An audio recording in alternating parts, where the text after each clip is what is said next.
Good evening, Interworld. Sergeant Slack here from Banana Bomb Productions, welcoming you back to this, another episode of Storytime. We're back in World of Warcraft on my warrior Sesquipedal, who looks ridiculous at the moment with his new armor and things. And in the Storytime episodes, we take a little bit more time to go through the story that's been added in patch 5.4. So I've put off doing these quests.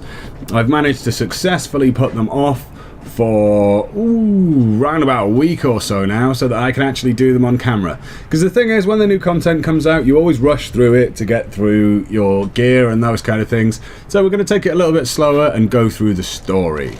A flash of bronze. As you survey the devastation of the Vale, a flash of bronze catches your eye. Unless you're mistaken, a tiny gnome is trying to catch your attention from the balcony above Mogoshan Palace, just outside the Seat of Knowledge. You should see what she wants.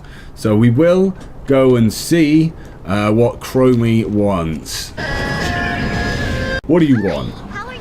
The tiny gnome's eyes reflect the light with a copper sheen. She is not what she seems. Sesquipedal, I have been waiting for you. The bronze dragonflight has need of your services. Okay, let's see. That's my gnome voice, by the way. The bronze dragonflight has discovered a most unusual Pandaren phenomenon, warrior. Emerging from the mists far off on the coast of the Jade Forest, an island that was lost in time. It is a dangerous place, perhaps the most perilous in all of Pandaria, but we are determined to unravel its mysteries. Here, take this timepiece. A single click will whisk you to the island. Get yourself established and speak with Watcher Alundra. She will guide you to our chief investigator. Cool. Let's do that then. Click the watch. Boom. Curious bronze timepiece.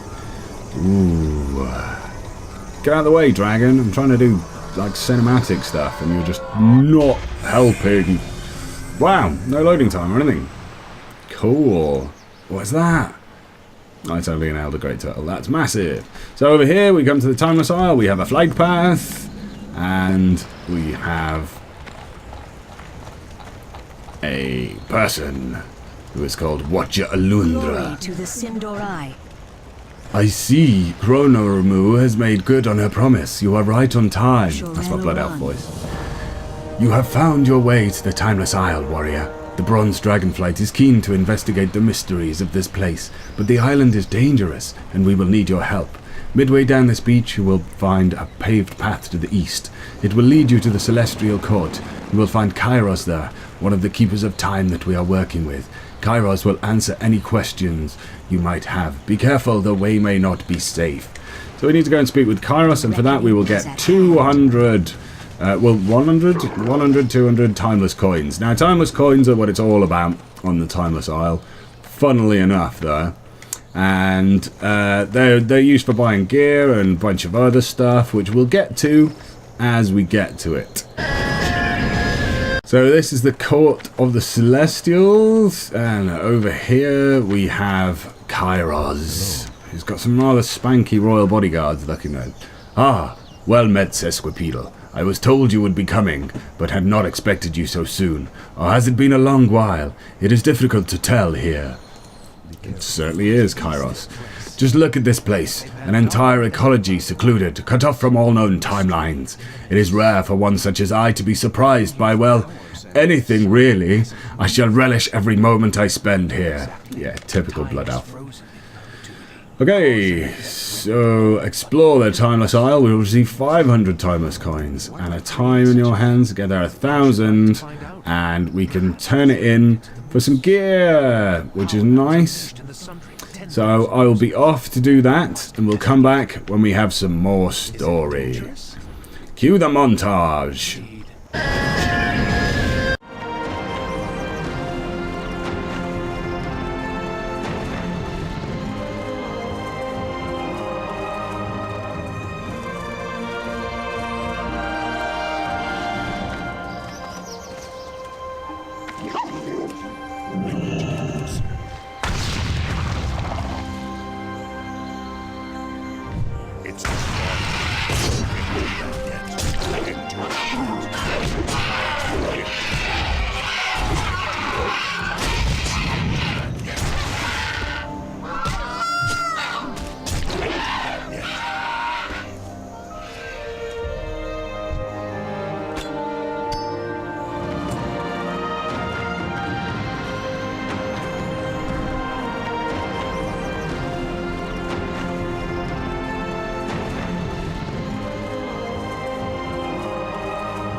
Well, we are back. We have done our quests. Let's go and see what's up next in the storyline. I should probably have stood there and listened to what he had to say, but no, his bodyguards were put me off. Oh, I really want to kill that hunter, but I can't. Okay, Kairos, what have you got to offer? I am honored. Yes, you are honored. Bizarre place, is it not? I do hope you found some adventure along the way. Maha. So smug. You're back already. It feels like we spoke only moments ago. Gold, yeah, so let's have a timeless plate armor cache, which is spiffing. What's that got in it? That's not it, that's my PvP gear. That's the one. Use create a soulbind item appropriate to a loot specialization. Hands, stam crit, strength, stam haste crit. No good. No good. Give me something else. Put that up there with all my other gear that I've got that's no good. Terrible. Right, so you had another quest for us, Kairos. What can we ask? Hints from the past. There is much to learn of this place, yet it does not yield its secrets willingly. Something you mentioned the last time that we spoke intrigues me. This Mistweaver she carries a time-worn journal if I recall. This may be the answer to many of our questions, or it may simply raise more. I suppose that it all depends on the diligence of the explorer that put pen to paper in this preposterous place. Obtain a time-worn journal and return to me with it. We shall delve into its mysteries together. Okay, that's a little weird. The essence of time. It's about time that I revealed to you my purpose on this island. The Bronze Dragonflight's powers have diminished greatly. We can now only catch furtive glimpses through time. It is quite frustrating. But we are not entirely without means. I hold in my hand the vision of time, an artifact of my own creation. The creatures of this isle have passed through time and may carry with them some of its essence. With it, we will fill the hourglass, granting us a window into the time waves once more. Obtain an epoch of stone from one of the creatures on the Timeless Isle. And finally, the last Emperor. What? What the smag? Really? Trying to make a video? What even are you? Where did you come from? You're a Molten Guardian from that place over there. Well, hey, that's what happens when you record videos live, man. Smagger. Let's see what else Kairos has for us. From what I have gathered, this place used to be a tournament ground of sorts, where warriors from throughout Pandaria would show their prowess by following in the footsteps of the last emperor, Xiao Hao. I have heard that when Xiao Hao completed his trials, he became one with the land and enveloped Pandaria in a thick mist, obscuring it from even our abilities to penetrate the passages of time. That sounds quite interesting. Perhaps you should speak with him. Alright, we will go and we will speak to Emperor Xiao Hao. In my pride, I sought to keep Pandaria a secret, and once again I have found myself learning great lessons from this land. I am glad to be able to share my stories with my people once again, in that they may learn as I have and learn from my mistakes. Perhaps you too can still learn a thing or two from the lessons of Pandaria. Maybe so, Xiao Hao. Maybe so. Oh, you've got a quest, have you? As you have surmised, the flora and fauna of this island are quite unusual. Not all explanations are mysterious, however. Sometimes we must listen to the land to hear the tales of the world around us. Have you considered that the creatures of this island grew to such proportions simply from the nutriment of the land you walk upon? You will find nutriment in abundance throughout the island. Ripe fruits, eggs, meat, flowers, nuts, and even the stones themselves. Eat and discover the power of the land. So I've got to consume all the things that I've already been around the island eating once already.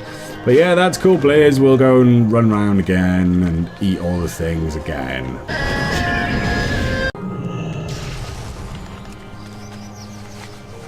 Oh, it's only one. That's cool. I can live with that. I could totally live with that. The island gives in abundance, in nutriment, and in answers. You only need look around to find what you seek. Truer words have never been spoken, Xiaohao. Way shrines of the Celestials. Many years ago, these grounds were a place where my people would come in pilgrimage. Here, they would listen to the words of the Celestials and meditate for many days. In their meditations, they found the fear, anger, despair, doubt, and violence that plagued their spirits. Before them would be a pathway to enlightenment. For each, the pathway would be different. For all of them, the pathway began with wisdom. Travel the island as they did and discover one of the lost way shrines of the Celestials. So I need to find an active time-lost shrine and request a blessing from the Celestials. There's one... I don't know where they are. I'll be back when I find one.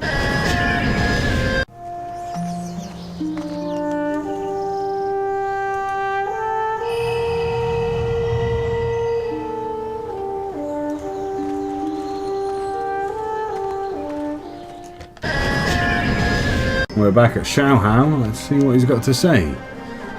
You have experienced the power and wisdom of the Celestials.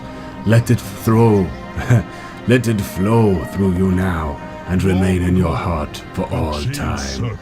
So there we go. Stop talking about other stuff. I mean, jeez. I think we will leave Emperor Xiaohao's next quest for another time, because then we're on to a repeatable weekly. So we're going to go and find this Epoch Stone, and then we'll get on with finishing up here. So, hints from the past. Oh, wait, before we hand that in, let's have a read of that bad boy.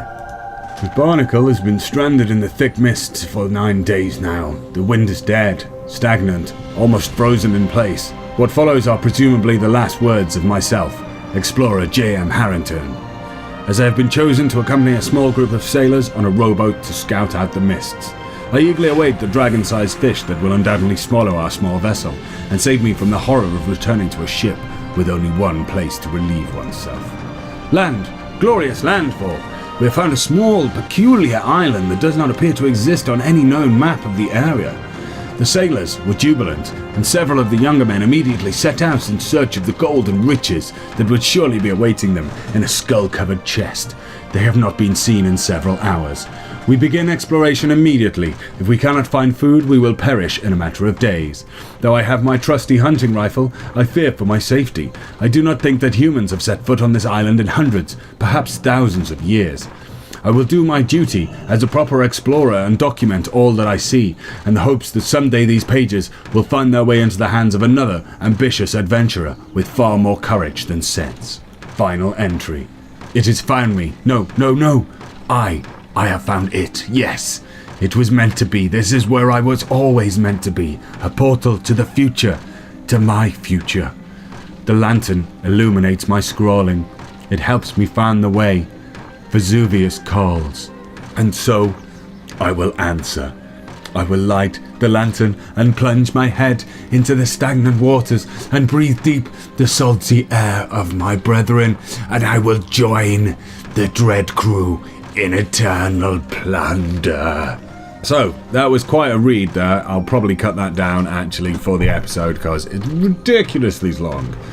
Well, now, Kairos, I have some hints from the past for you. Ah, you have it. Excellent. A cursory glance indicates that my presumptions were not far-fetched. Though the pages are worn and waterlogged, most of the entries are still legible. It appears that our friend, Explorer Harrington, was quite verbose in cataloguing the creatures and treasures he found on this journey through the island. Well, are you simply going to stand there? This tome is a veritable trove of mysteries, and we've barely scratched the surface. Adventure awaits. Certainly does, Kairos. And the essence of time, I have found something, man. Epoch stones are quite rare.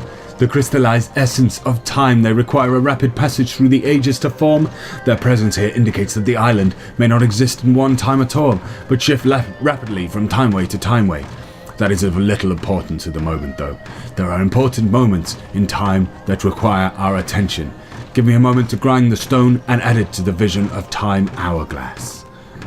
And 1,000 timeless calls for that, which was good. Now, he has some more things for us to do, but honestly, I think we should probably leave that for another episode. So I will leave you here with... it's a bloody chef banging away there. I will leave you here with these guys. So, this is Sergeant Slack from Banana Bomb Productions saying thanks very much for joining me for this, another episode of Storytime. Please do comment, like, subscribe if you did, and I will catch you next time. Ta-ra. Oh, smag. Ta-ra. I'm gonna die. I'm gonna die. I'm gonna die. Actually, I'm not gonna die. Wow. Oh, no, I'm gonna die. Now I'm totally gonna die. Get me out of here. Get me out of here. No. Oh, I'm dead. Smack.